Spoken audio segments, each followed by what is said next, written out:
DC on CW contains adult language and discussions. If you're easily offended, do not continue to listen.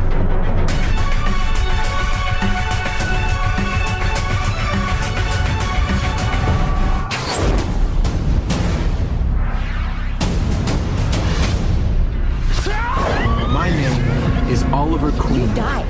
I went to your funeral with you. The city needs saving. What happened? You have the right to remain silent, but I don't want to call blood anymore. I'm from the future. Because you can inspire. In the future.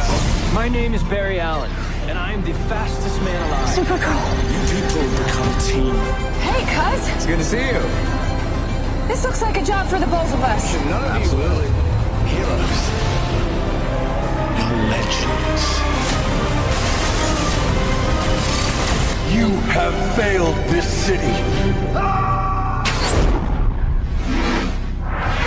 I don't want to be called blood. Any preference on how you'd like to die? Come see you guys. It's good to see you guys. Good to see you too. Let's take the streets for a little ride. Okay, we riding high. Yeah, you better light your L, smoke your L, and just kiss the sky. And if you act with disrespect, bust some F. I can't man die. Yeah, I think the streets been looking for this one for a long time, guys. Yeah. Come on! I came to bring the pain, more hard to the brain. What is up, guys? Welcome. You're listening to DC on CW Summer 17 edition on Rain Man Digital. If you're listening to us on desktop or mobile, remember you can search us on iTunes and Stitcher. Search DC on CW. Once you get there, go ahead and leave us a review. It helps the show out a lot. We really do appreciate it. As always, I am your show host, Ryan Denton. In the studio with me today is Lauren Alexander. Hey, hey. Nicole Nance. Hey. And Bobby Dory. Hello, hello. What is up, guys? So today we will be discussing all the latest show news and our hopes and dreams for the upcoming season, which will probably get smashed. And for instantly smashed. Bobby will probably come up with instant speculation, and that will get smashed. But that's for all the shows on DC on CW. I'm excited to talk about it. We got some cool news to talk about, castings, some neat crossover talk about too. So this is gonna be a good show. I think. I hope. I hope. You just gave up on it so quick. Well, really? The thing is, I'm used to it now, where it's okay, really super exciting news, and then 3 episodes in, we're like, oh man, that wasn't that exciting. I always wonder about it because we're gonna get to some casting news that we find out oh my gosh, they casted so and so as so and so, and then 32 minutes in, we're like, oh, they're already dead. You're like, oh shit, they died great. already. All right, tight. Tight, Yo. Glad they cast that person I really liked, and then that character's dead now. To get the internet buzz. Yeah, that's clickbait. That was a clickbait casting. A click cast. So we're sounds like a porn thing. That's like a move, like a click cast? I feel like that's a move. Is that like a casting couch move? I don't know. Anyways, we got nothing, buddy. I was hoping you had my back on that one, but you didn't. No. All right. Now that we're less than 2 weeks out from the season, let's go ahead and get through some of the news and speculation. We're going to start off with Arrow. First things first, we're going to talk about some casting news. One of the biggest things that we saw was Arrow cast Slade Wilson's son. We got an article here. This one is from one of our own. This is from Bobby. And Bobby, you want to take this one over? It's your article. No, you're the lead host for a fucking reason. All right, cool. Hey, I was just saying, I'm going to give you credit on your own article. According to EW, Liam Hall will join the cast of Arrow in season 6 as Joe Wilson, the son of Slade Wilson, or Manu Bennett. Joe Wilson will be introduced in the 2-episode Deathstroke story, where they will see the anti-hero team up with Green Arrow to rescue his own. I love how they always put Green Arrow's, and then they put Stephen Amell's name in parentheses, we don't know that it's Stephen Amell. None of us know, yeah. Oh, okay, dang, that's nice, tight. Joe is currently in Casnian prison, operating under the alias Kane Wolfman. We will learn that Joe has followed his father's footsteps by joining the secret Australian military agents ASIS. Is that correct? Not ISIS? I'm going to go with whatever you want to call it until we actually hear it. I'm going to call it ASIS. Well, okay. ASIS. It's got to be ASIS or ASIS or something like that Asshole sis. Probably ASIS, realistically. Assis to mouthis is this. Is that what it is? There's no M in there, huh? That's a special. Yeah. That's a special one, right? That's a special series. In any case, Joe Wilson is better known in the comics as Jericho. Joe is mute, but his abilities include controlling people's bodies through eye contact. He was a longtime member of the Teen Titans, although he occasionally found himself fighting against them. Arrow, again, will move to Thursday nights with sixth season premiere on October 12th. So this is pretty interesting. And it's going to be, to keep going on that, it's a 2-part story with Deathstroke and Oliver Queen in front of half of the upcoming 6th season of Arrow, especially specifically episodes 5 and 6. Part of that will feature flashbacks told from the perspective of Slade. And this is cool because I think we've been wanting something like that. We've been wanting some more Slade background, I guess. At least I have. Listen, we've been wanting more Slade since Slade went away. I mean, let's be honest. I always want more Slade. Is this the backdoor pilot? Dude, Backdoor love. Sorry. I mean, wow. It's from Josie and the Pussycats. Yeah. Vastly underrated comedy. Let's keep it there. The thing is, I could see that. I mean, a 2-episode arc, maybe, because sometimes when they do these backdoor pilots, they really you don't know, and that's the thing. I think they're really good, at least on CW. They're really good at saying, I don't know if this is a backdoor pilot, and then it turns into being a backdoor pilot. If it does well, then they're more apt to do it, and I think that's the thing. So we got a quote here. It says, "We basically showed the audience at the end of the season 5 that the Mirakuru is out of his system. Now we're dealing with Slade Wilson, who is sort of in possession of all his marbles. But to me, what makes the character so interesting is he's never black or white. He's never pure good or pure evil. He's complicated. It's not that he's beyond redemption. It's that you never know what you're going to get with him." And I don't. Oh, that's from Guggenheim. Jesus, apparently I can't read. That is from Guggenheim. So I actually agree with that. That was one of the things that I really liked about Slade towards the end of the season, last season, was that we weren't really sure where he was going. We weren't sure if he was good, evil, whatever. And I like that. I like that version of Slade. I like not knowing. It was kind of like, we couldn't tell how in possession of his marbles he was, to use Guggenheim's words. Like, we couldn't really tell whether he was still a little bit off his rocker, if he was still having flashes of lack of clarity there or what. But honestly, I mean, I think this is the correct way to go about the character. He's a mercenary. He's for hire. He could go either way. He has his own set of morals and ethics that apply to him. Right. And he works within those. And anything else is kind of out the window. He doesn't care about whether it's lawful or not to do something. Right. He cares about whether it's right to him. Right. And if it's right to him. And I think that's the cool thing. And I hope so, Bob. I hope this is a backdoor pilot. I hope that we might get a series with Manu. I think as Slade, I think it would be cool. It doesn't even need to be a really long one either. I don't think we need a 17 episodes. I mean, don't get me wrong. I would love that, but I think it could be a shorter season. It could be something that, just adds to the storyline. I mean, hell, I would just want to see Slade doing his mercenary thing. I think that would be cool as shit. So again, this is pretty interesting. I'm going to stay on the fence about if it is a backdoor pilot or not until we see what the episode entails. I just have a feeling that if all of a sudden it's the highest rated Arrow episodes that we've had in 3-4 years, that they're going to end up forcing it into something. And I mean, look, if it is, then it is. And I think if they go that route, then they go that route. And I'm okay with it. I want to see what the episodes are about before I say whether or not it is or not. And do we think that this Jericho Joe character is going to be around more in these 2 episodes? I don't know, man. That's a good question. I think, again, I think you're right on the other level, where if this is a popular episode and maybe the Jericho character is popular, then we might see him come back more.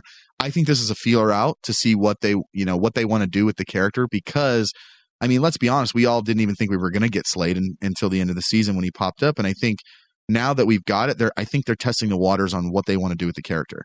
And if Joe is well received by the fans, then we might see more of him. I mean, at least, I don't think we see him on Team Arrow, but I also don't think we don't not see him, if you know what I mean by that.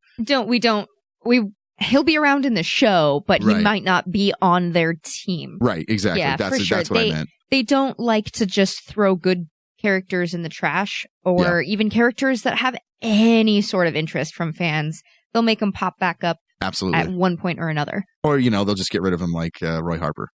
Oh. Yeah, but he's popped back up. Well, that and he's coming back. He is coming back, I know. Precious baby Roy. All right, so let's jump into some predictions for season 6.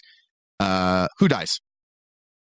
We know that a few people will definitely be making it off the island alive. Obviously, Slade. Obviously. Laurel Lance, we know. Or was it Black Siren? Yep. Dinah Drake. And Renee Ramirez. David Ramsey. Or Eagle. We also... I don't like the fact that he confirmed that he was alive. I think we all assumed that he was going to make it out, come on, man. We don't need that, right? It was just like, oh, come on, keep it a secret because you haven't been in any previews. How did he do that? Like, where did he release that info? It was a Heroes and Villains Fan Fest thing. Quote. Man, why is he going to say that? David Ramsey, come on, man. Come on, Diggle. We knew that. You're Diggle. You're Diggle. Yeah. You have to make it off the island. You have to Diggle off the island. I'm pretty stumped. As far as other people. Well, let's be honest. Obviously, Malcolm and Boomerang are dead. I think we can pretty much assume that's 100% fact at this point. Now, here's who's still on the island: Felicity, Talia, Nyssa, Thea, Samantha, Captain Lance, and Terrific. So, who are they? They got to kill someone, right? Or a couple people, right? It's going to be the Al Ghouls. Can Talia, Felicity Nyssa. die? They just brought Talia in, though. You really think they kill her that quick? Can Felicity die? Yeah, can she die? And that way, we never have to worry about anything reverting back to crappy romance. Until Dinah Drake and dude, whatever. She as long as they don't write her character badly, it's fine. But they wrote Felicity's character into the ground for a while. They really did. They drug her in the ground and she hit every ugly branch. They brought her back a little bit from the tree. But I mean, I'm still bitter. Let's be honest. I would be okay if Dinah and him, shacked up. But the fact of the matter is I don't think they kill Talia. They just brought her in. That seems really, really weird to bring in that character. I just said I think that out of all of them, I'm going to go with one of the sisters has to die. Yeah. Yeah, one of them. Probably Nyssa. So, yeah, I would say maybe Nyssa, too, just because she hasn't been around. And unless they're planning to move forward with Nyssa's character more, in which case Talia would have been a plot device.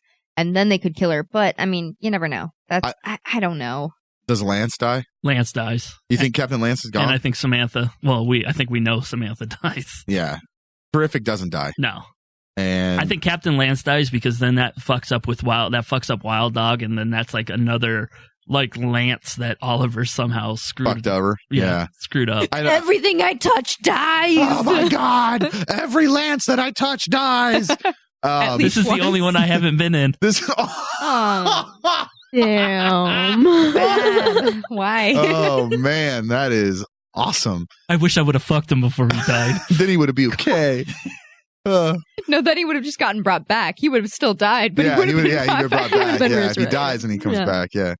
I don't think Felicity dies as much as I want her to die. Yeah, I don't think so either. And obviously, Thea's not going to die, and Terrific's not going to die. I feel like Terrific does nothing for the story if he dies. You know what I mean? It really doesn't do anything. Yeah, there's no major. It's like an oh well. Yeah, at that point, I yeah. love him. I think he's a cool character. I think he's great. He's fun. He brings good things to the episodes. But yeah, he hasn't become that character that if he dies, it's a comedic relief character right now. Yeah, and I don't feel like there's anything that. There's no commitment there that's really going to shatter anything if he's not dying. If he dies. He's not dying.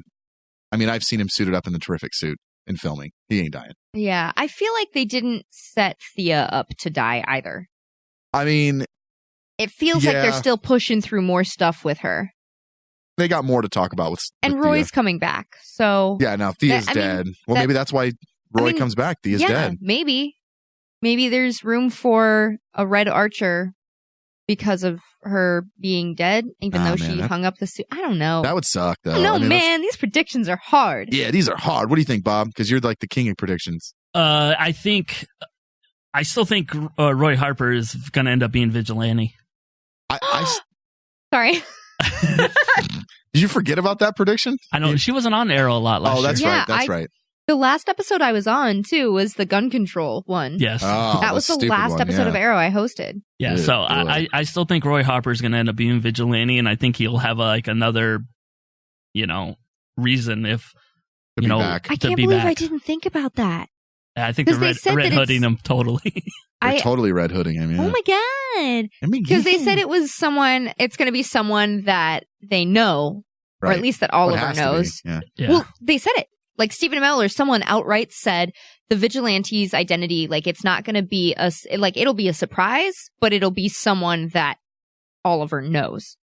Someone who is not a stranger to the team. Yeah. Yeah, I just think with them announcing, or at least how quickly I forget his name right now. Was this Colin, right? Colin, yeah, I think. Right? I'm just drawing a blank. Who are we talking about? Roy Harper. Roy. Oh, the actor's name? Yes. Yeah, I can't remember his name. I'm drawing a blank. It's amazing when we're out of practice that I can't remember names. Yeah, normally we I don't even have to think about it. Yeah. But he's the one that made the announcement on Twitter that Colton Haynes. Yeah. Jesus. We suck. We're not good at this. He made the announcement that he was coming back, and I just think that it fits perfect into the Vigilante thing. That would be kind of a shocker. Yeah, that'd be a cool. You threw me out of the city, and now I've come back because you're not doing what you said you're gonna do. Well, it would make up for the shitty Prometheus reveal. Please get over it. I'm not getting over it. I am going to hold on to that grudge until we end the show. Yeah. Okay. So, how does Oliver's son now work with the dynamic of the show? I hope that he's one of the other twos that dies. He can't die. He was on the boat. Oliver pushes him off. Thanks for coming, son. Oh my God, I can't believe you killed my son. I can't swim. And he's dead. The whole team comes back to him, or what's left of them. His son's just floating in the fucking water. And he's just like, they killed my son. He killed him before he blew his own head off. And he's just laying there. He's got bullet holes in his back. He's just... Oh my God. Is that dark? Is that a dark? A little bit. Whatever. Honestly, I think the son thing is going to totally hinder Oliver. 100%. I'm worried about it hindering the show. That too. Yeah. Yeah. Then it's another one of those things I can't go bust this robbery because I got to go pick him up from school. How complicated is complicated enough Felicity, for Oliver's go get life? my son. Go pick him up from school. Well, that's the other thing now. Is that going to rehash old shit with them? Absolutely. 100%. It's going to spark up little bits of romantic crap between them. And it's just going to... Why don't we have one of our own? Oh my God. I want an Olicity baby. Ugh. I hope that's a soundbite forever. Oh man, damn it. Fuck. Mark the time, 18 minutes. Crap, damn it. Son of a bitch. All right. But no, I think that's going to hinder the show a lot. And I don't want to seem mean or insensitive, but I really don't give a flying fuck about Oliver's son. And I don't want that to be a focal point. I mean, look, we literally brushed him under the rug for the last couple seasons, and now he's bringing him to light, and it's like, okay, what are we going to do with this? Okay. Where is this going to go? So I don't think that's insensitive to not care about a fictional kid. All right, cool. So fuck that kid. I hate him. He should die. Well, and to be fair, the thing is that we have zero attachment to this kid. Why should we care? That's true. Oliver took us 10 steps back from this kid's life and let him 20. Just exist with his mom elsewhere. Just pulled out. And you're right. Blew a load right on her chest. Okay. Well, he didn't. So here we are. What a rookie. His pullout game is not strong. When you pull back a quiver, there's only one way to let it go. Why do you think he practices that so hard? Because he doesn't know how to shoot his arrows. Mistake. But no, for real, we have zero attachment as viewers to that kid. Oliver doesn't seem to have much attachment to him. He loves his son or whatever. Yeah. You know what I mean? He loves the thought of his son. Yeah, he loves the thought of his son. If his son needed something, he would do it for him. But at the same time, how much more complicated are we going to make his life? They expect us to give a shit. And it's like, look, you're right. He pulled back. Oliver pulled back from his son, and he wasn't a thing. And now it's a thing. And why are we supposed to care? I think that's the biggest deal. I think we're supposed to care just on the principle that it's a child. Yeah. See, that's not how I work. This is a fictional show, a fictional character, and if I don't have an emotional attachment with that character that has been on the show, then I don't give a flying fuck about him. And the thing is, like, this is a character that is, like Bob said, could have a chance of hindering the show. Well, I want to point out too that this kid doesn't even know his dad. Doesn't even know. He has no idea who he is. How much rejection do you think is going to be there, and how much are we going to have to focus on that in the show? Quick. You know, like, who is this guy? I don't know you. What happened to my mom? His mom's probably, let's be real, she's probably going to die.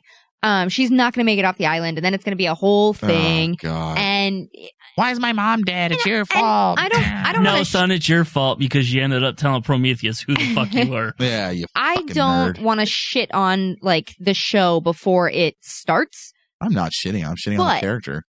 But I'm just saying, I am concerned. I'm concerned about how much, daddy-son drama of like, I don't know you, you're a stranger. And that's but stranger danger. Well, that's Oliver's guilt now.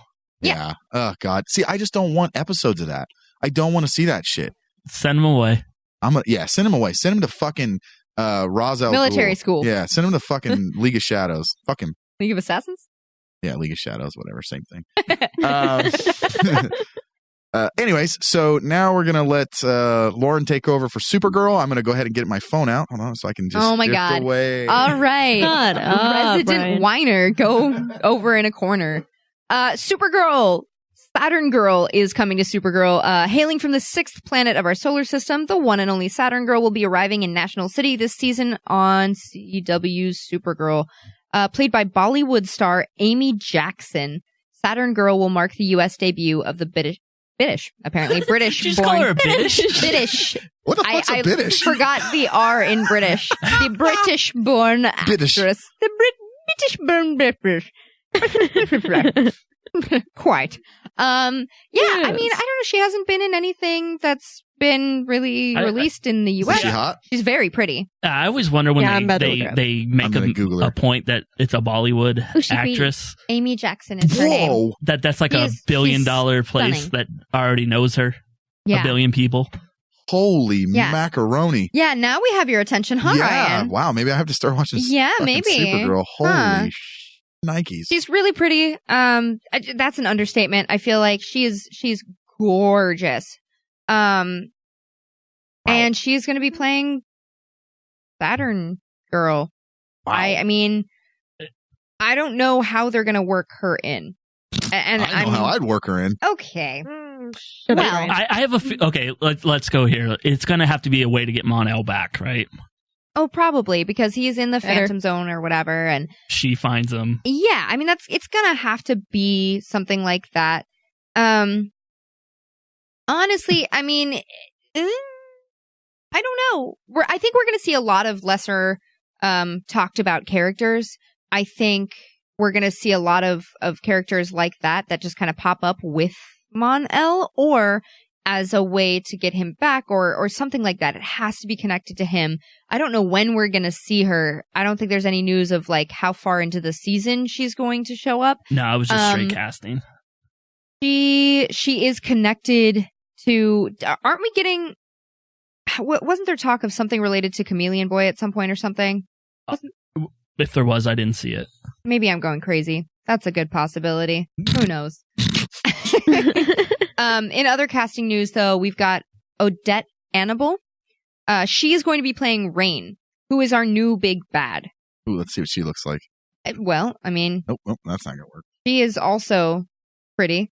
And she's also, Well, have you noticed they don't hire uglies? They sure don't for television most of the time. No, they do because people have to look at them. No, they leave us for radio. Oh, man. Wow. I'm just talking about myself. I was like, why you gotta rope everyone into it? If you're gonna insult yourself, that's fine, but damn, dude, come on.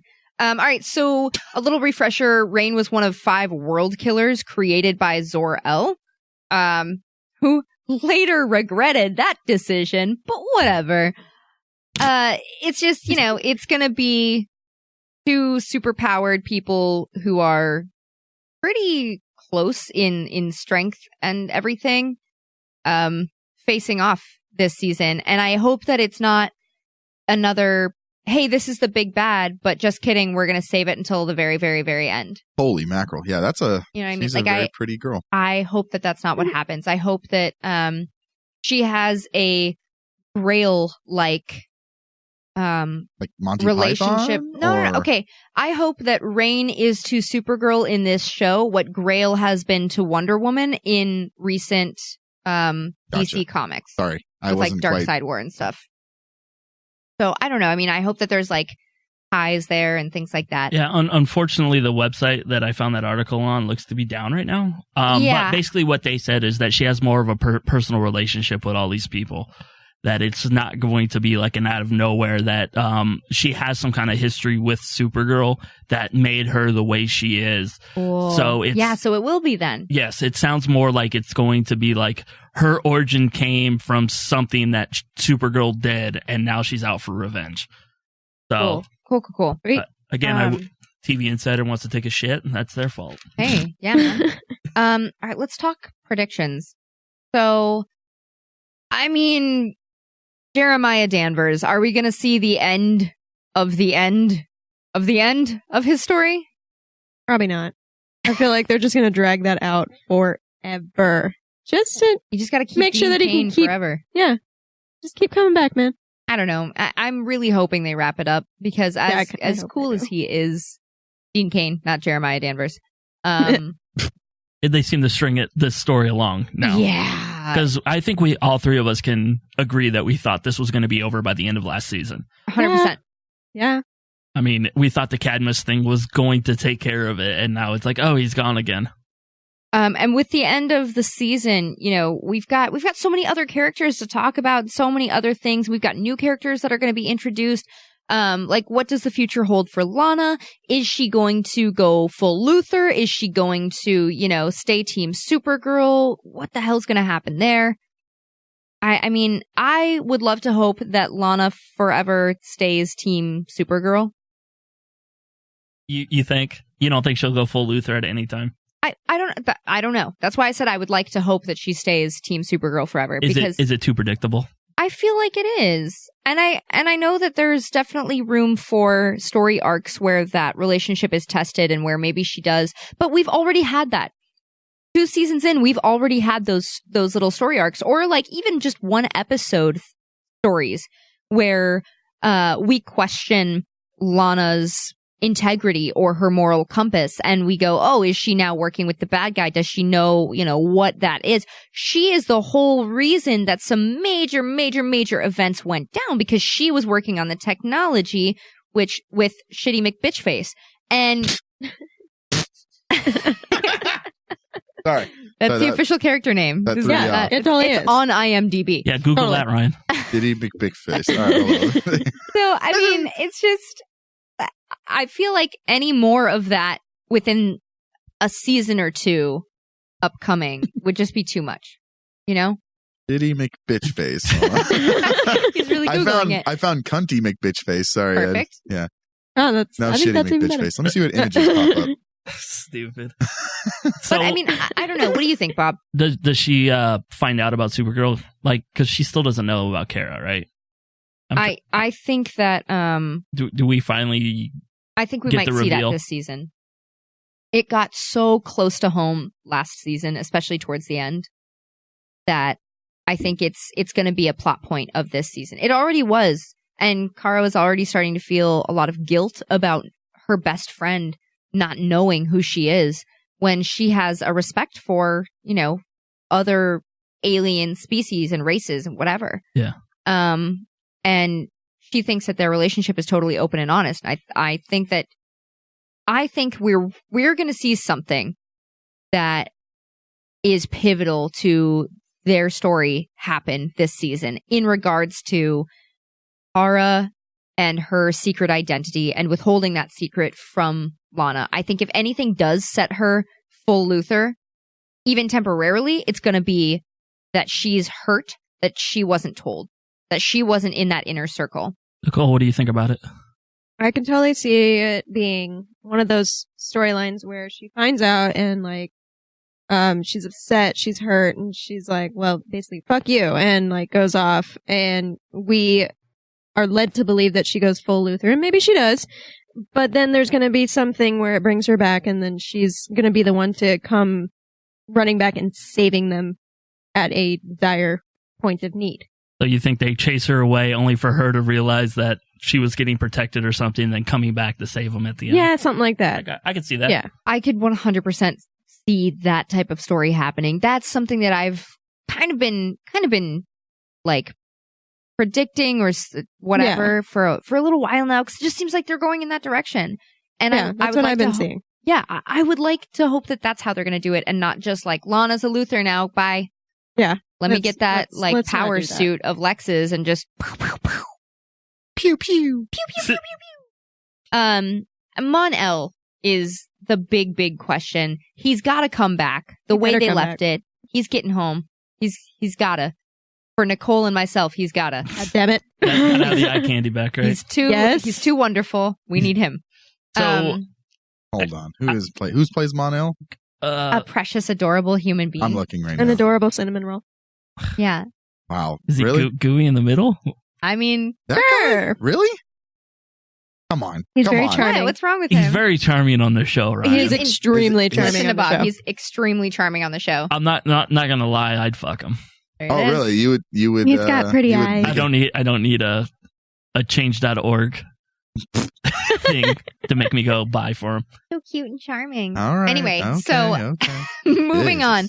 But, how are we going to see him get home? I know we mentioned, like, he's probably going to run into some people in space, and they're going to help him get back or whatever. In space. In space. So they've always teased, like, the flight ring. Yeah. Do you think that comes in? If they're going to start bringing in Saturn Girl and people that are from outer space, do you think they team these people up? I mean, probably. I could see that happening. It's just, there's so much opportunity there, especially because when they do things in Supergirl, it's not entirely affecting the other shows. So they have a little more liberty there to just kind of take things and do what they will, because they can go, oh, different universe. That's okay. This is a different Earth. Yeah. It's totally different. That person might be something else over on their Earths, but over here for us, so I mean, it's, I think bringing in like the Legion flight ring would be great. That'd be really, really cool. But also, I mean, we don't know. We have no idea.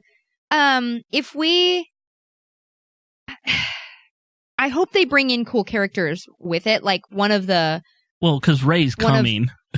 Well, right. Yeah. But like, we're never going to get Booster Gold. You know what I mean? Like, no. I know they had talked about that forever, but I think that one's kind of dead now. But I think Mon-El in place of Superman as like a Legion flight ring user, I think that's probably going to be something that happens. I mean, like he has limited options on how to get back. Yeah. And he can't fly. No. It's going to be through Saturn Girl. It's got to be, I don't know. I feel like it's got to be through Saturn Girl. It says, like, her description is she uses her telekinetic ability to help those in need. I'm like, oh, well, he's in need of rescuing right now. So that's how they're going to introduce her. What were you going to say there, Lauren? Don't stop it. He's in need of what? He's in need. Don't worry about it. Of a lot of things. I was going to say he's in need of dead ass, but I don't know. Wow. Anyway, Win. Yes. Let's talk about Win, the other precious, adorable little cinnamon roll on the show.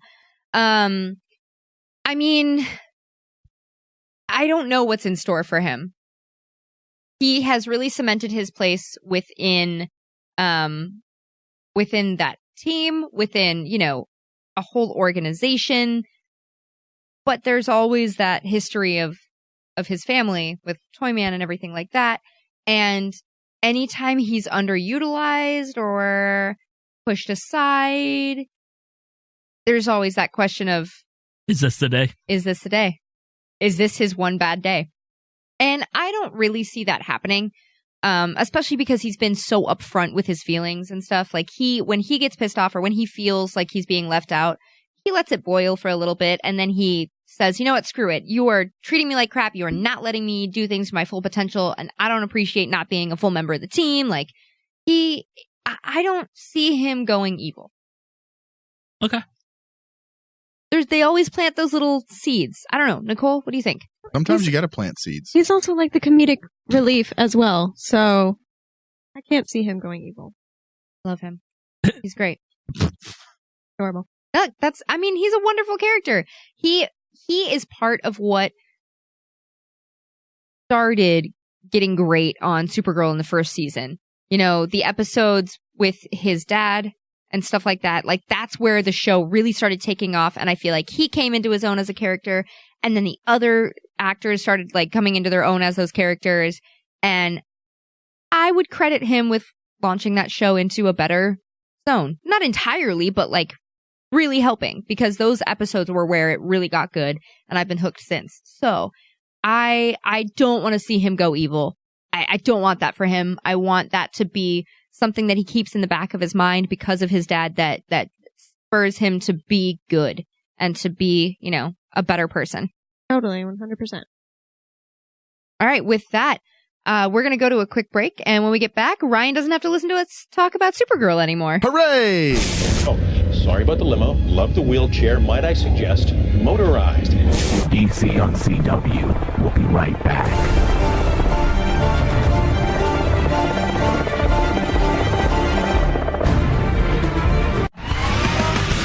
The Rain Man Show. The Rain Man Show. Adam Tingle saw the woman walking her dog Monday afternoon and yelled at her thinking she was a killer clown. When the woman didn't stop walking, Tingle fired a shot from his rifle, which missed, thankfully. He had time and a location to grab his rifle. He's in Kentucky. He's probably hanging in the back of his truck. Yeah. You know, I apologize for killing this woman. But you didn't kill her. I killed her. I killed her. Yeah. But you know, killed her? Nowadays, it's so confusing. All these bitches just wear too much makeup. Yes, they do. I was telling Jethro the other day, I'm like, remember when bitches didn't wear makeup? You could wake up the next morning from a club night and say, hey, Bertha looks the same as she did last night. Oh. It's insane. It's insane. Now, when I wake up from a club night, their faces are on the pillow next to me. I complimented my mama with her lipstick, you know. I mean, back when I used to have sex with my mother, I mean, she wore the right amount, the right ratio of makeup. I told my mama it definitely brings out your dick-sucking lips. For more Rain Man, visit RainManShow.com. Have you ever wanted something so bad that you do just about anything for it? Well, that's exactly how we feel about you.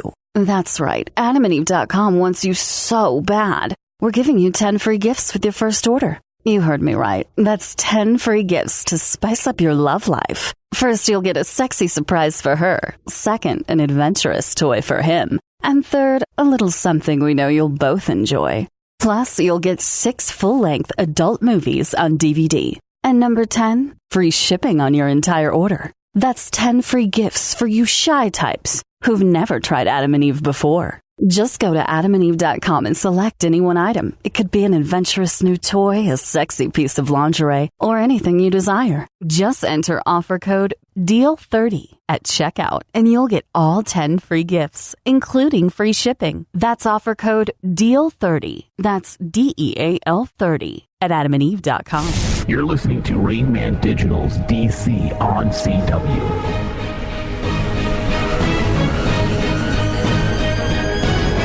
All right, guys, we're back, and we're going to talk about Flash. Now, the first bit of news we have is some more casting news. Hartley Sawyer, hopefully I got that right, joins The Flash Season 4 as the Elongated Man. Hartley Sawyer is joining the cast of The Flash Season 4 as Ralph Dibny. I think I said that right. Also known as the Elongated Man. The Elongated Man is one of the Flash's allies, who by day is a fast-talking private investigator, and by night costumes up to patrol the streets and fight crime thanks to his ability to stretch his body to any shape or form. Sawyer will appear in recurring role through season 4 and will use his abilities to help Team Flash solve one of the Central City's greatest mysteries. If you guys aren't familiar with Elongated Man, he is very, very sassy. I think it'd be the right word. That would be a very appropriate word for him. I think so. He's got a lot of love on the DC's animated movies lately and TV shows. He was in a few Batman Brave and the Bold episodes. So if you're not familiar with the character, very cool character. I'm actually kind of interested to see how they do it because that seems like that's going to be a lot of visual effects for a character since he stretches and whatnot. So I'm very interested to see how they do that effectively. Essentially last season we had a lot of visual effects that we thought were pretty good, and I think they killed a lot of the visual effects. So this one's going to be a very visual effect character, so I'm really interested to see how they're going to do this character and like having his arms stretch or his body stretch. How will they do that? Question for you. Yes. So when we spoke with David Sobolov, who is the voice of Gorilla Grodd, he mentioned that Gorilla Grodd can only be in so many episodes because it just eats up the budget. Now, that being said, since this is a very CG heavy character, do you think they're going to be able to incorporate him a little more or not totally eat up the budget with him because they're not so worried about making it look super real? Well, one of the quotes that we saw, it says the two will have him and Flash will have very different philosophies over how to be a good guy, indicating that the character won't be as heroic as his comic book counterpart. So that leads me to believe that he's probably not going to show up a ton.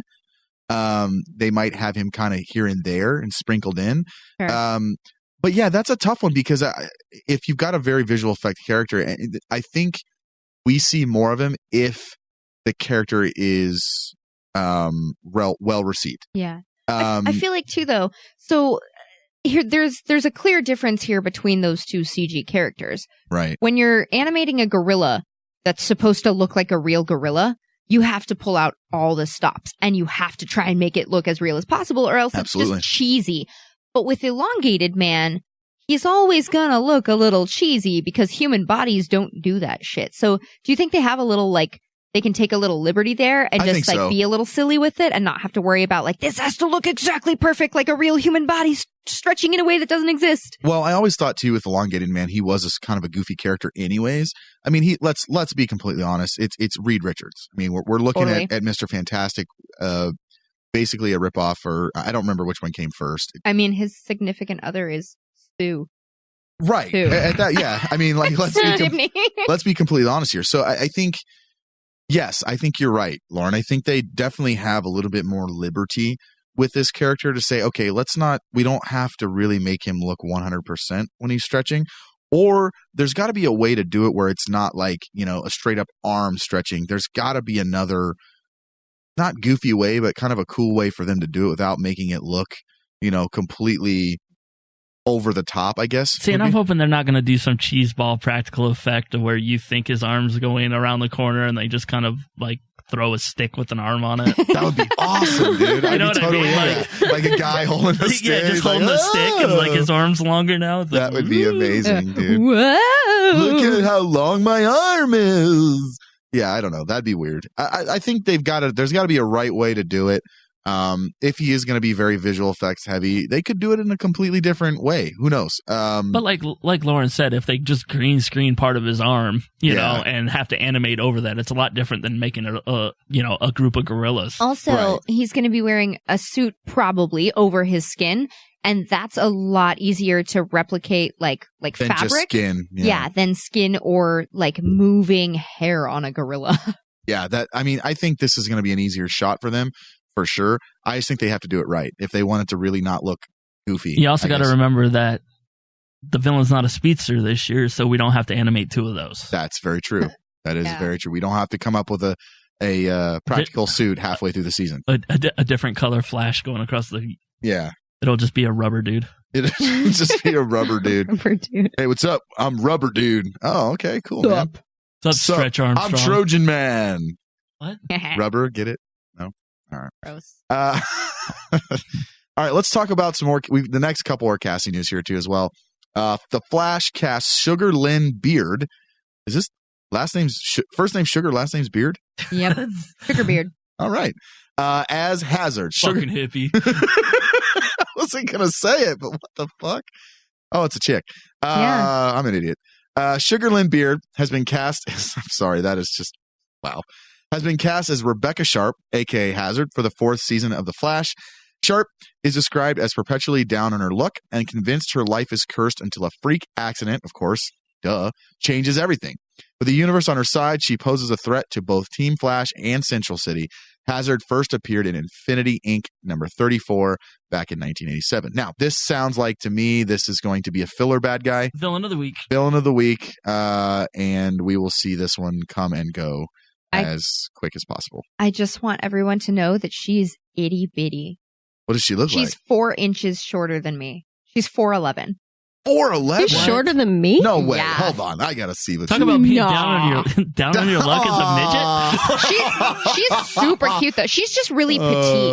Like her proportions are all very normal. Beard. She's just okay. There she is. She's just short. I just don't. What were her? He really parents likes thinking? those low cut tops that I wish I could wear. Sure does. She's 4'11". Jesus, she's very attractive though. Super cute. Super cute. Super cute. She's just a tiny And little shorter petite than little lady. me. Yay. And her name is I was so Sugar. excited. And her last name name's is Sugar. Beard. Which Okay. is probably why she adds the Lynn in there. So she does. So Because it's like, it's not just Sugar Beard. Hey, what's your name? Sugar Beard. Excuse me. What is your name? Oh, okay. So we'll never have her on the did you show just now. call me? Yeah. What did you say to me? She says that to Bob. Hi, my name's Sugar Beard. What? Huh? You know, I mean, What's up? Hi. No, I think some people's parents make decisions, man. You when they're know, high. I just And so this is going to be a villain of the week, a very quick episode character, and Very short. And here comes all the short And jokes. here comes the short jokes. Oh, yeah, she was in- So Nicole, what do you think about that? Speaking of short. Speaking of short, Nicole, what do you feel about Sugar Lynn Beard? She was in Mike and Dave Need Wedding Dates. She was like the sister of I never saw the that two movie. guys. It's on HBO Go. I watched it because it was there, and it was actually Wow. So why'd you watch this movie? Because it was there? Oh, that's I watched cool. all kinds of movies because of that. Yeah. I didn't want to pay for it in theaters, but I'll watch it for free. You just wanted to see Zac Efron shirtless, huh? Absolutely, 100%. Is she the sister? Yeah, that she's gets the married? sister that gets married. She hot, Bob? She's naked in it. What? Yeah. She gets naked? Yeah, she gets Oh, now I'm totally into it. She's real cute. Hell yeah. To expand my perversion, yes, I know what you're talking about. She's Yeah, naked. thank you, Mr. Skin. Mr. Skin. All right. Moving along. I can't wait to see Sugar Lynn Beard when I go look her up. This lady's been naked too. I know this one. So the Flash adds Captain Marvel. Katie Sackhoff as DC Comics villain. Battlestar Galactica alum will play DC Comics villain Amunet Black, aka Blacksmith, a steely and badass boss of an underground black market for supervillains. Amunet uses every means possible, including the long list of metahumans under her thumb, to ensure her illicit enterprises thrives. The actress will appear in episode 405, so episode 5, interestingly titled Girls' Night Out, which also serves as a mini crossover with Arrow. Emily Bett Records will also pop Bet you up. Felicity makes it off the island. Yeah, weird. I bet Felicity makes it off the island. wonder. Yeah, weird how that They're works. doing an episode entitled Girls' Night Out. Yeah, Will so you're Livewire be in it? Oh. Here's the thing. So this is big because I don't think they hire Katie Sackhoff for a once-off character. Oh God, no! That seems really dumb. You don't hire Starbuck. Well, the second Starbuck, but Yeah. still, you don't hire her. Well, not for- only that, but she's huge. That's But I'm talking about for nerds. That's mostly what a lot of nerds know her as. Battlestar Galactica. Absolutely, that's yeah. what I know her from. Yeah. So I think this is interesting. I don't think they hire her for a once-off character. I think she will come back. But this also sounds like Girls' Night Out. This sounds like a very interesting episode, I guess would be the way to describe that. I think the thing is it got Felicity in it, so I'm already like, Well, what would you be happy though if she scissored? Blacksmith punched Felicity in the face. Oh, yes. I would be there you immediately. Go. I'm going to predict that because. You really think that's going to happen? You think she's going to punch her in the face? I hope so. I'm going to predict it, but I hope it happens. That's what I want to see. I just hope it happens. Listen, a lot of predictions come from people just hoping that things happen. That's very, very true. So yeah, I don't think they hire Katie Sackhoff or cast Katie Sackhoff just for shits and giggles. And the funny thing is, I look at it differently because I look at them as when they cast people like this, they know that the nerd community gets up in arms. Yeah. Because, I mean, remember Chad Coleman last year for Arrow, we thought that he was the big bad and he was only around for a couple episodes and they killed him off. Right. You know, and what does Chad Coleman have? Well, the big Walker Stalker fucking following. So I don't know why they wouldn't do this for, you know, a Battlestar alum, you know, just to get those people over, maybe to watch that one show. Also, with a bigger name that has a huge, like, cult following like that, a lot of times it's harder to book them for a recurring thing, too, for, like, a long-term recurring thing. Yeah. So, I mean, it really could go either way. Yeah, well, you're right. I personally don't see. You hope. I hope. Yeah, because I like her. I think she's good. So I think it would be a cool way to keep, you know, bringing people in. But at the end of the day, I wouldn't be surprised too if it was a once-off thing. I just don't know if it will be. Is this a character that we've all kind of ignored or just like never thought of every time we've had discussions of the Rogues Gallery and like who we expected to see? I feel like we've never brought up Blacksmith. No, never. We never have. Absolutely not. And That's it sounds neat. like she's running a Rogues Gallery. Well, I mean, she has been the head of like the network and stuff like that. So, in black market weapons and contraband and stuff. So it's just, you know, I mean. Well, what I want to know is what does Felicity have to do with this? Like, why is she popping up in here? Okay, so, you know, let's get into this. Here we go. Buckle up, everyone. Oh boy, here we go. Barry's going to propose. Right. Or already has proposed. The wedding's coming. Girls' night out is probably going to be a black bachelorette party. Hey, Bob, it's almost like you think about things. Almost like you know things. It's almost like Keep you going. look at stuff and make deductions. No, I mean, I'm legitimately, that's the only, like, in my head, that's the only reason why Felicity would come over to the show. So where are they going on the They're going to the Girls' Night black Out? market to find fucking guns and shoot things. I don't know. I want you to really get in depth with this one. Oh, it's fine. Or they they gonna get a party accidentally bus? bump into her, like they like shoulder check her on accident in a bar, and then she has a vendetta. I'm just kidding. Yeah, I you're don't know. not That good. was bullshit. You're not good at this. Oh, that wasn't serious. Please don't think that was serious. What's going to happen Oh, is they're God. going to have a night out on the town. There's going to be some kind of robbery with some kind of underground weapon that they've never seen before. Felicity's going to have some tech things Can't we that. just have a regular night on the town? Yeah, and then she's going to find it. And she's like, oh, I can look into this. And she's going to use her hacking skills or that black box that she had on the Arrow. Find out that there's this underground community that they didn't know about. They're going to have to infiltrate it. And this is where we're going to get introduced to them. CW, why don't you just hire Bob? shit. You should just be a dude. writer. Why are you not writing in this show? Well, I mean, he looking writes at our shows. Snapchat. I'm on Snapchat, I'm not writing. All right, so let's talk about some major predictions for the year for Flash. First one, let's talk about will Barry Allen return as the Barry Allen we know? And I'm going to answer that right off the bat and say no. I think, you know, we know that in the Speed Force time passes completely different than it is in the real world. I think Barry comes back and he's going to be messed up. And I think it's not going to be like, oh my God, he's a psychopath, but I think he's going to definitely come back and have some scars. And again, here's the thing that's a double-edged sword. And we went through this with Emo Barry. And the fact of the matter is that if we get too much of that, it could push people away from the show. But at the same time, I don't want him to come back and be all hunky-dory. I feel like he needs to at least look like he's been through some shit in the Speed Force. So this one's a tough one, but I think we will see a different Barry than who went in, for sure. I don't know. What do you guys think? So I think it could go that way entirely, and that's really what seems obvious. I think there's a small chance that he could come out completely different, but also once he's out, be like way more optimistic and way more like, I'm just so grateful that I get to live this life again. And I'm just have to live. Yeah, I get to live. I don't have to relive the same hell over and over and over for what feels like God knows how many years. So he's either going to be really messed up and sort of like somber and just like broken, or he might be in like the total opposite spectrum, and he might be like really positive and really just optimistic. I get to bone and grateful. Iris. Yeah, dude. Yes. Listen, that's a great That's perk. going to be what brings him back to normal. Is boning her? Is boning her. He's like, yes, I finally got in there.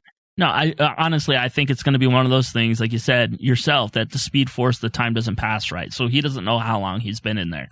And I think just like if you were locked up in prison or you come out of jail, there's going to be some adjustment time to getting back to like the reality of real time. Right. But there's also going to be that part of him that realizes that maybe over the last couple of years that he's just been doing nothing but chasing the past and not looking at the present or the future with his wife and his family and his friends. He's been dwelling on that thing with his mother. And that way this snaps him back to fun-loving Barry, where he just goes forward from here and stops looking at the past as something he needs to fix. Yeah.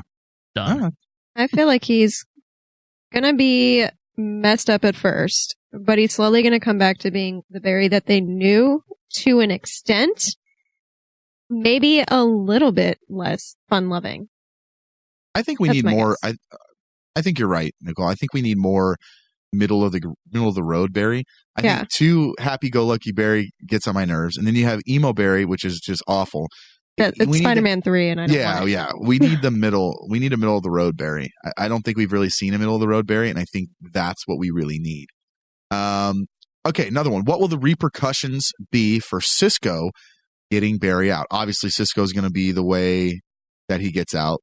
This one I don't know. This one I'm very on the edge about. I want to say Gypsy might have a problem with this, and I don't know why.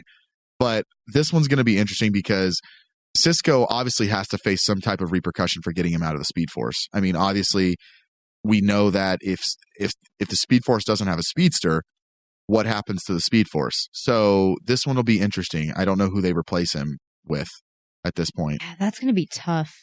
I think this is where we get all these new metahumans from. Oh, that just could keep be throwing them in the Speed Force? No, like the Speed. See you later, motherfucker. See who sticks. No, I think the Speed Force has some kind of reaction, like almost like the reactor did. Okay. You know, and might throw out something because of Cisco just yanking him out of it. I mean, because we see powers awakening in people. Yeah, because how else do you keep casting all these people out of nowhere? You know, dude, they've been in hiding the whole time, Bob. Yeah. Yeah, don't you know? I just think it would be a good reason for a new wave of rogues to come in. Metahumans. You know, even if it like ends up like the Speed Force ends up creating a new speedster at the end for next season. I don't know. Another new speedster. Well, interesting. We know that shit happens, but I'm just saying. I just think this is how you expand. Like we've already done, 60 whatever episodes of the reactor causing all these metahumans. It's time to maybe find another way. Maybe something else happens and it just creates more. Now here's another one that's very interesting. What do we expect from the Killer Frost character this year? Now, this one also I think is a double-edged sword because if we go too heavily onto this, we looked at this a lot last year, going back and forth between Killer Frost and Caitlin. I'm going to be completely honest. I'm kind of over the whole teeter-totter thing. I really just want them to stick with one and really just play off that one character. If she's going to have powers, then she's going to have powers. If she's not going to have powers, then she's not going to have powers. Let's stop teeter-tottering and basically pulling at the heartstrings of the fans like, okay, what the fuck are we doing with this character? So for me, I truly want her to be Killer Frost all the time. But I'm just saying, I don't think she's going to lose that Killer Frost. I'm just wondering if she's going to be good. Right, and that's the thing. I was getting there. Oh, sorry. The thing that bums me out is that when we got both of them, we have to look at both sides, good and bad. I think we either need to just make her fully bad or make her fully good, and stop teeter-tottering back and forth with those two because it becomes a double-edged sword, and I worry too much about the damn thing when it really shouldn't be a focal point. But how's that any different than somebody like Deathstroke? And it's different because Deathstroke's not a metahuman. He can make the decision on whether he can be bad or good. I guess she could too. But we saw her make the decision at the end of last season. Yeah, That's why I mentioned it. Yeah, so it's like, okay, she's made the decision. Can we stop now? Like at this point, like I just feel like you just keep doing it to fuck with us. So this one's interesting. I really would rather see Caitlyn. To be completely honest, she brings something to the team, but I also would think it would be kind of cool to have Killer Frost and somehow kind of still work with the team, but kind of be that weird neutral. So again, I don't know. This one, I don't know. I mean, let's be honest, Caitlyn's way hotter as Killer Frost, so yeah. You're That's right. my vote. My vote is that she stays Caitlyn, but she keeps the hair? Right. I think, honestly, So Ryan's dick wants Killer Frost. Yes, my dick wants Killer Frost, but my brain wants Caitlyn. Which makes total sense because Caitlin's smart. Well, also, I like her acting better as Caitlyn. I like the character of Caitlyn more, but I like the dichotomy between the two, and I like... What's that mean? That's a big word. Stop it. I'm just kidding. Stop it. This is why I like Caitlyn better. Or Killer Frost. Schism? There's a schism between them? It's that car. The dichotomy. It's a fancy car. It's a fancy car. Is that like bikes? Is that like 600 horsepower or what?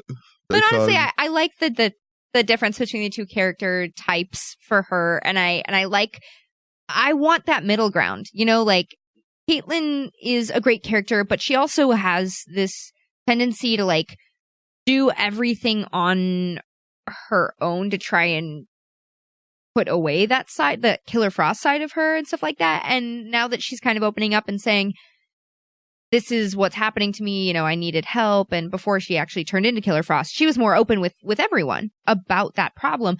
I want to see her meet somewhere in the middle, embrace her powers, but be aware of what it does to her and work with that instead of trying to just suppress it. I don't want to see her evil Killer Frost all the time. I'm okay with seeing that as like the occasional struggle for her where like, Caitlyn, bring it back, reel it back in. You know what I mean? Like, I think that's more interesting to me than just going from one extreme to the other back and forth for the rest of this show. Yeah, I don't want that. I just don't want to see that. It was fine for a bit. Yeah, we can't do it the whole time. But let's meet somewhere in the middle now. Yeah, absolutely. I totally agree. Let's meet in the middle and then let's go from there. Okay, and then we can stop fucking around with that. Yeah, man. Yeah. All right. So yeah, dichotomy. Dichotomy. Yeah. Dichotomy. Yeah. Should we move on to Legends? Yes. Let's do it. Yes, and I will actually join in on this one. All right. Well, you kind of joined in on Supergirl. Yeah, but you let everyone know how hot the girls are. Yeah, well, that's my. Yeah, this is Ryan's contribution to Supergirl. I googled her; she's hot. Hey, if you guys need me to come in for Supergirl and tell you the viewers how hot a character is, I can do that. I feel like I could do that. Thanks, Ryan. You're welcome. You're such a big the hot or not of Earth 33. Ryan Denton. God. All right. Well, on that note, Courtney Ford has booked a recurring role on the as the daughter of Damien Dark. So she better have some piercing blue eyes. The actress. Wait. Hey, I know her. Well, you know her. Yeah, she was in Supernatural. I know her. Well, who is she? What was she on Supernatural? She was in the latest season. I didn't watch that one. Oh, she's also on Vampire Diaries. Oh, yeah, totally. I know who that is. Yeah, she hot. Cool. She hot. Coming from that stable of CW actors that live in Vancouver. Yeah. Damn, she's almost 40? Good for her. 40, wow. Damn. That a girl. Oh, she was also in Dexter. What's wrong with being almost 40? Yeah, but you're not a hot chick, Bob. Sorry. Just getting better looking, though. There's nothing wrong with being 40 or almost 40, but she doesn't look like she is at all. Yeah, absolutely not. All right. So, the actress who will first appear in episode 305 will play Eleanor, who is smart and cunning with a charming dose of otherworldly creepiness. Think Wednesday Addams all grown up. Her innocent looks can be disarming, but it's all an act. This woman is dangerous with an uncanny ability to manipulate others and is able to tell people exactly what they want to hear. She's highly intelligent and is always several moves ahead. Oh, gee, that doesn't sound familiar or like Damien Dark at all. Her unique dark talents all stem from the fact that she is Damien Dark's daughter. So I thought Damien Dark only had a son. I thought he had a younger he had little son, baby childs. Yeah. Little babbies. I mean, What? The babies. The babies. He had little babies. I'm not gonna lie. This is interesting because we all liked Damien Dark's character. So if they're gonna bring in a character to feed off that or to, offspring, I think it's smart. Especially too if you're gonna make her like creepy, like a chick, and have like a creepy vibe to her. I'm totally into that. Just saying. Yeah, It depends on how creepy, I guess. Right. Honestly, though, like I thought we saw that he had like a daughter, But she's who like was young. right? So is she from the future? Is she future Hot Wednesday Addams' daughter, all grown up I hope person, so. lady? I don't know. That's weird. Guess it would have to be, right? Because she, Or they fucked up the earth so bad that we don't know. Oh, that's a good point too. You're right. We're forgetting about that. Yeah. She's all grown up. Forgetting about a lot of things. Also, fun fact, Courtney Ford is married to Ray Palmer in real life. Wait, what? She's married to Brandon Routh? Yeah. Son of a bitch. Unless Wikipedia is outdated. Well, That's where I noticed it. she is married to Brandon Routh. 10 years now. Damn. Okay. That's a pretty couple. That is a pretty couple. Nora is the name of the daughter that was The younger daughter. young baby daughter. I don't. Words are What? hard. But I don't know. Dottie. Baby Dottie's a new word, baby guys. Baby Dottie. Baby Dottie. Listen. And okay, you know what's And funny? this is why we do preview shows. Yeah. You know what's funny is the actress that plays the young daughter, Nora. Mhm. Her name is Tuesday. Shut up. What the fuck? Awesome. Tuesday Hoffman. I'm not kidding. That's her name. Wow. The little girl, her name is Tuesday Hoffman. Oh, that's just funny. That's a nice little thing. But All yeah, right. she is a young girl, and so this is a different daughter than. So Or the world is did they messed fuck up the timeline? Yeah. Did they bury it and now Yeah. he's got another daughter. Or a different daughter entirely. Yeah. Or Interesting. yeah, it's gonna be weird. All right. All right. All right. More Legends news.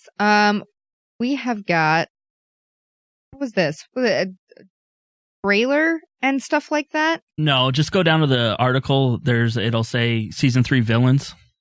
Go down there. Okay, that's what you meant. Dude, this promo image is cool as shit, though. The one of all of them standing there, like with their powers and stuff. Yeah. Super cool. All the promo stuff looks really cool. Bob, I don't think I know what you're talking about, actually. It's right here. Legends of Tomorrow, Season 3 Villains. Legends of Tomorrow executive producer Phil Klemmer did some dishing at the TCAs. What are the TCAs? Anyone know? No? It's like an awards or? No, it's the upfronts for the new season. Oh, okay. Oh, there we go. Now it loaded. Specifically speaking to IGN about the mysterious Rogues Gallery for Season 3, Klemmer describes the upcoming approach to the antagonist, stating, "This is a much more supernatural, spooky vibe this season. We're dealing with more magic and less real-world bad guys. Indeed, Season 3 will feature a new mysterious main villain described as a non-human entity at the center of an evil occult group. Meanwhile, at the Legion..." Oh, sorry. However, we already did that. Meanwhile, this one's different. This was a different Legion of Doom, bro. Familiar faces will fall into the fanatical fold, notably the Flash's resident hyper-intelligent telepathic silverback Gorilla Grodd. Moreover, it appears that the mystical inclined Damien Dark will not let either his timeline set death on Arrow or the dissolution of the Legion of Doom stop him from making yet another return when he joins the mysterious occult group. Grodd's return will show the character in a completely different place than the last time we saw him on Flash after his unsuccessful multiverse guerrilla army invasion of Earth 1 failed, leaving him, that's a big word, exiled and imprisoned. Klemmer elaborates. Exiled? Ryan, come on. No, not exiled. I can say exiled. It's Okay. ignominiously. Oh my God, my computer's not loading this page. Hold on, I need to see what word this is. Give me one Bob, second. say that word. Where the hell is it? Ignominiously. Ignominiously. God, I suck. It's that one right there. I should know. I know that word. And it's whatever. I just couldn't read it tonight, okay? Give me a break. Ignominiously. I'm not even supposed to be reading this article anyways. Exile from Gorilla City Grodd will proceed in sympathetic light, one that could lure the Legends into some trouble. This quote here is from Guggenheim. It will be a version of Grodd that we have not met yet on any of the shows. It will be the most evolved and powerful form of Grodd. We're actually breaking the episode now. This is cool. So we had talked about this on Flash, but how evolved of a Grodd will we ever see? So this is actually fully evolved Grodd. Yeah, this is awesome, dude. This is pretty cool. His final form. His Frieza. Damien Dark is going to be the leader of the group in the way Thawne was sort of the boss last year for Legion of Doom. This group is distinctively led up by Damien. We've had a fun way to bring him back and kind of plays into the season-long mythology. However, the Rogues Gallery may not be the only thing boosted on Legends of Tomorrow. Besides new characters like Tala, Just say Isis. Thank you. There's speculation that Arrow may send over Paul Blackthorne's Quentin Lance for a Legends tenure of some kind, plus Wentworth Miller's Leonard Snart. Captain Cold can seem to stay dead. Can't seem to stay dead. Yeah, which is pretty true. Series will see yet another return, this time a bizarro doppelganger of the character yet. That's not even the topper in the Legends arena. Klimmer also confirms that the show's creative personnel are actively campaigning to acquire Matt Ryan for an appearance to reprise his Constantine role as a supernatural investigator himself. That's the last you have to read on that one, buddy. John Constantine. Yes.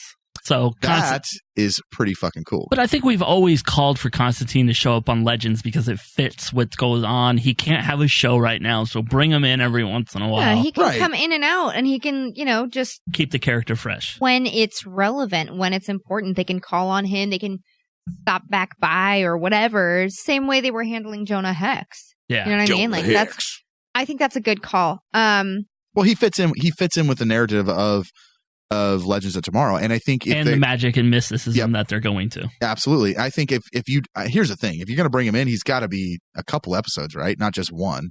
You can't bring him for one, right? No.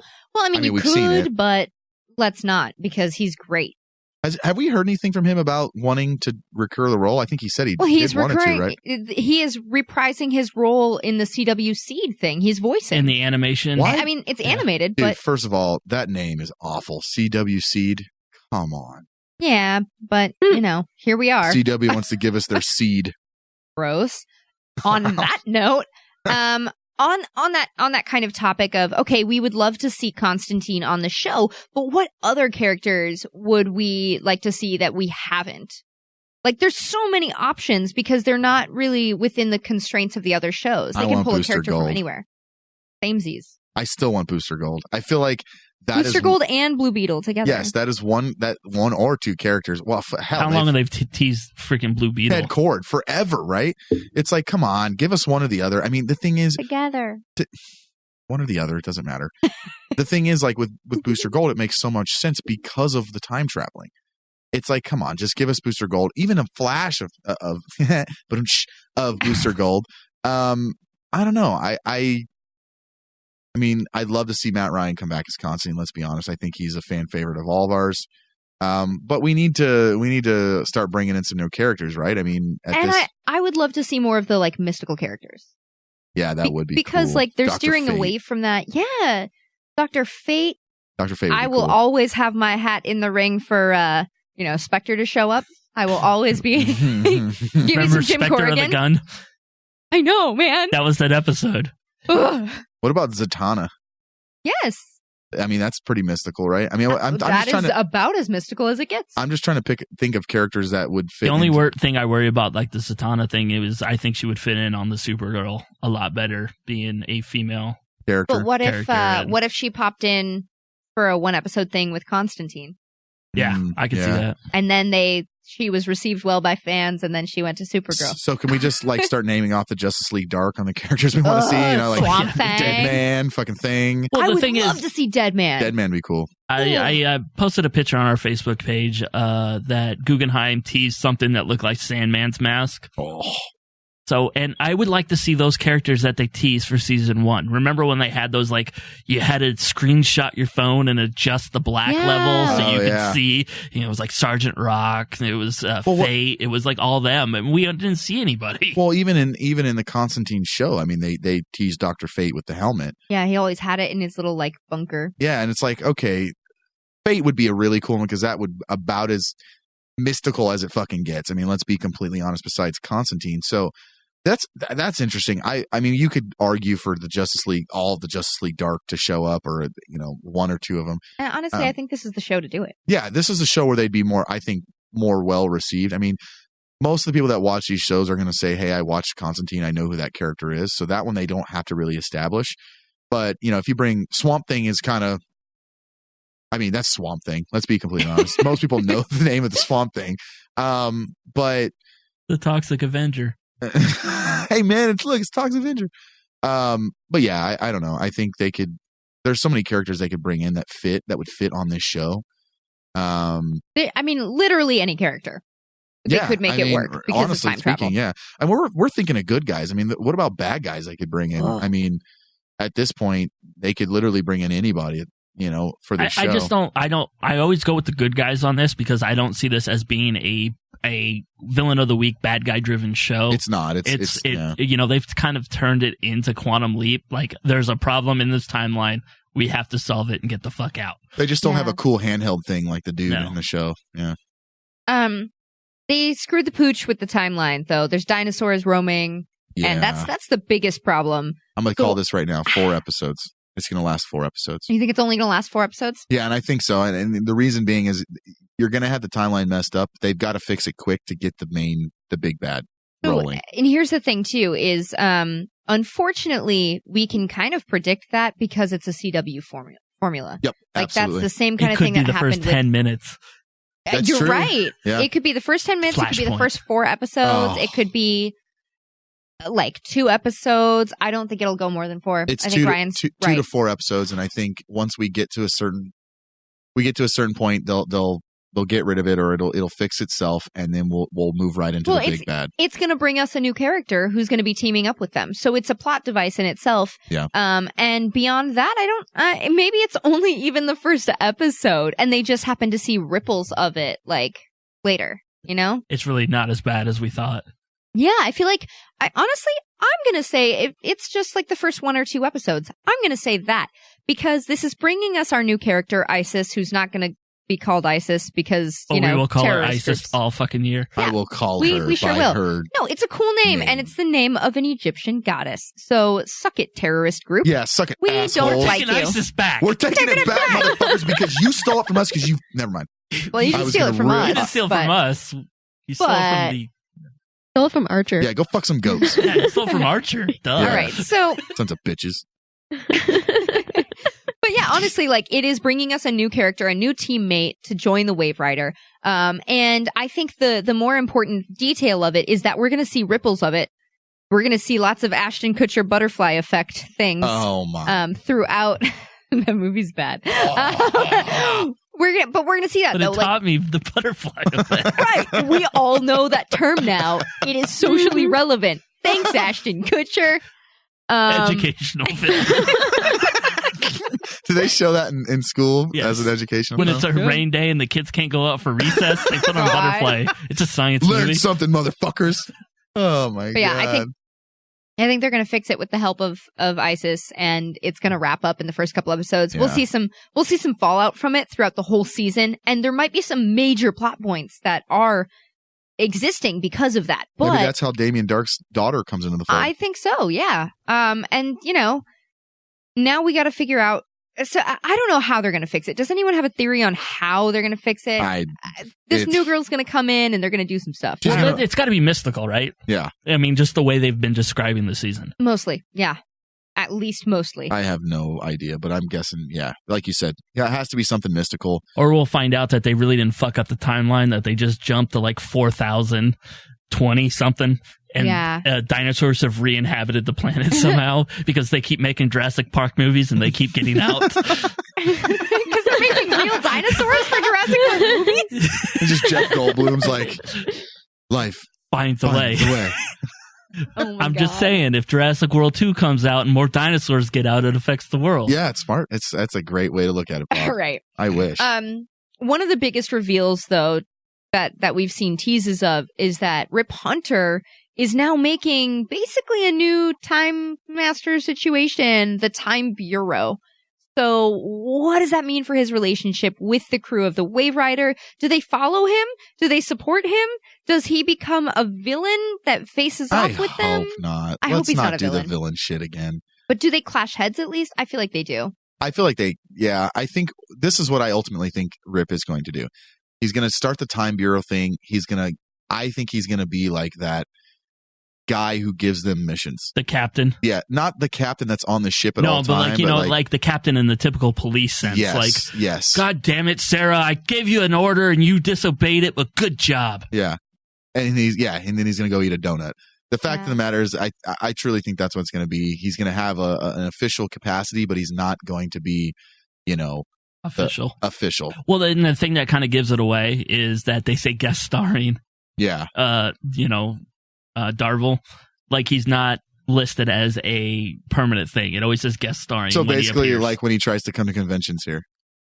Yeah. Oh. No, he actually shows up. Guest starring means he's on it. Man. So if anyone doesn't get that, Arthur Darville has been scheduled to come to 2 conventions here in Phoenix. And canceled. He hates us. Has had to cancel pretty last minute. Arthur, times. if you're listening, that's really mean. Arthur, I just want to say hi to you, and that's it, man. Stop getting our hopes up and shake your hand crushing and say, them. hey, come visit, dude. It's not that hot here. Really upset about it. Anyways, all right. That got really morbid. Just got real mopey. All right. I mean, yeah, I don't think Rip becomes a villain, but I do think they're gonna kind of like butt heads a little. Not so much that it really destroys the relationship, but we'll see what happens. I think that it might get a little stressed between them, a little strained for a little bit. We've got one last thing. One last thing. All We've right. got this big ass crossover. Crisis on Earth X is what it's called. AKA, Ryan, what is it? AKA Barry and Iris get married, and Barry finally puts his wee-wee in Iris. I thought they've already done that. They've already done that so many times. Did. Wait, so many times? There? How do you know? How did they live together? Doesn't mean he Flash. Doesn't mean he put it in without her knowing, or because he's so fast? No. What? Huh? Stop it. Ryan, what year are you in, Legend, that you're not sleeping with the person you're living with? Yeah. Dude, 1943. I don't know. I'm gonna have to trade 3 pigs for my wife. See, you got some splaining to do. We're gonna sleep in separate beds, dude. That's not normal. All right. So, with all of the heroes in town to celebrate Barry and Iris' wedding, villains from Earth X crash the festivities Earth with X? a deadly agenda. Earth X was a parallel world in which Germany won World War II. It's Earth was 10, home like to- iPhone 10. It was home to such former Quality Comics heroes as Plastic Man and the Freedom Fighters, Uncle Sam, Phantom Lady, the Ray, Dollman, A bunch of wussies. in addition to evil doppelgangers of some of the CW's key heroes, not the what? Not the SS symbol on the chest of the Reverse Flash. Jimenez's Have cover. you seen the picture? No. The picture's there. I Everybody thinks that the doppelganger of the Flash has like the Nazi SS symbol on it. Oh, he just has 2 flash symbols. And it's just the lightning bolt outside with the thick. So I mean, It looks like an S. Close. I mean, like if you were to put that on your shoulder. But here's the thing. Okay, all right, hold on. Let me Yeah. preface here. If the Nazis won World War II, it makes sense. You're right. So why is I don't understand why that would be such a triggered thing. I mean, He's obviously a bad guy. Yeah. So like, okay, Ryan, you just said why would that be a triggered thing in this day and age where Nazis were just protesting with right? tiki Okay, torches. okay, great. So I think great idea. No, I honestly, but you know how people are, right? And we're not gonna like get into like some kind of maybe a better political question would be argument. No. I'm not making it a political thing. I'm just saying in the timeline that we're coming. No. I understand. I'm just saying they're People just are dumb. guys. People are stupid. Maybe a better way to phrase what Ryan was asking would be why would that be a super negative thing when he's obviously a bad guy coming from a world of Nazis? Yeah. But we all know why, because that's not. Well, I mean, we understand why it would be like a trigger thing. You know what I mean? Why people would be like, Nazi bad. But 10 years from now, everybody will look at it and be like, that's cool. They made Flash with a Nazi symbol on him because he's a Nazi. Yeah. Right. I mean, well, honestly, though, I think as long as it's not glorified, as long as he's obviously a bad guy, he's not goose stepping while he's running. Yeah. So it says Jimenez's cover also depicts the ray signaling the character will make the jump to live action. So why this is a whole really cool cover style poster for this. But why does Heatwave look like Sloth? I mean, just look at that picture. I zoomed in. I looked at some of the drawings. They don't look. I was like, oh, that one was bad. Like, dude, he totally looks like Sloth. Oh, that's fucked up. I'm looking, and I don't see him. He's on the left side, right above the Atom. Oh, there he is. Yeah, he's a little off. This is interesting because I'm looking at the picture, and if you look at obviously it looks like Prometheus as a bad guy. Mm-hmm. Obviously, Reverse Flash. You've got a different Archer than the Green Arrow. Yes. You've got your bad version of Supergirl. But here's the thing that I noticed too. The bottom left-hand corner, just left of Barry, is that Captain Cold? Yeah. Yeah. Okay, so he's got the actual Captain Cold glasses on. That's definitely pretty legit. And there's our new Black Canary. There's Vixen, Vibe. Yep. We've got this whole This is pretty theme. cool. The Ray, isn't that the gay dude? Yes, that's the gay guy. Yes, it is. I just asking. Thank you. I'm not saying it's a bad thing, just asking. And then, so is that going to be Rain's costume, or is that, what's the deal with that there? Well, I think they're just their evil doppelgangers coming over. I think so, yeah. I think that's all. You think that's what she's going to end up as? But the thing is, I don't know. But at the same time, too, there's, it looks like Prometheus down there and stuff. So what's he doing there? But then there's also an evil doppelganger of Green Arrow yeah. And I don't know, man. There's just some weird. It's pretty cool. I definitely think the crossover they're going with this. It's going to be epic just by this poster right here. Yeah, but how do you do this marriage thing and then keep it in Supergirl for one whole episode? Yeah. Well, maybe he invites Supergirl to the wedding. Yeah, but then she just shows up. Yeah, she's the only one from Supergirl in the. Yeah, whatever. He doesn't know. Well, I guess he does. He does know them all. He knows all. I just was wondering. Look, maybe he just liked Kara better than everyone else. He didn't want a Martian at his wedding. Well, maybe. Who knows? He doesn't really have a relationship with any of the other ones. Yeah, she doesn't get a +1. Farah's his friend. Well, who's she gonna bring? Who's she gonna bring? Mon-El's out in outer space. Damn it. I don't know. All I know is that if you look at there's 4 bad guys and 92 good guys, I feel like they're gonna win. Just saying, I'm like, God dang, there's a lot of good guys. Hold on, 1, 2, 3, 4, 5, 6, 7, 8, 9, 10, 11, 12, 13 good guys and 4 bad guys. Come on now. Come on. Yeah. I don't know. I'm actually pretty psyched about this though. This crossover actually sounds pretty cool. Honestly, I really don't think that that's going to be Rain's costume style either, because those are just the Earth X, the Flash, Arrow, and Supergirl. That's just what they are. But you never know. You never know what they're going to do. They do weird stuff sometimes where they do the switcheroo. Like Adrian Chase should have been Vigilante, and guess what? Don't remind me. Here's the thing. Mm-hmm. I hope that Reverse Flash or whoever he is talks like Darth Vader because he has a Darth Vader mask on. If you look at the mask up close, it's all, Luke. That's what it should be, but whatever. Oliver's son. I am your father. I don't remember Oliver's son's name, so. There it is. Luke. Barry. I am your father. Join me, and we can rule the Speed Force as father and son. Something like that. That would be awesome. Probably. I'll never join you. No, that's impossible. That's impossible. I still can't get over Heatwave looking like Wait, Sloth. who gets their hand cut off? Oh, that's a good question. Captain Cold, then they get the heat ray or the gun touch his hand. There you go. I was going to say Oliver because doesn't he lose it in the other timeline? True. Right, there you go. But really, though, like, are we going to have a problem with this quote unquote four-part crossover? Four-part crossover. Four-part crossover. Are we going to see the same freaking thing again that we've already seen twice before now? They've got to really. Here's the thing: if you're going to keep doing these crossovers every season, you really got to step it up each season. And I think with this, it looks like it's heading that direction.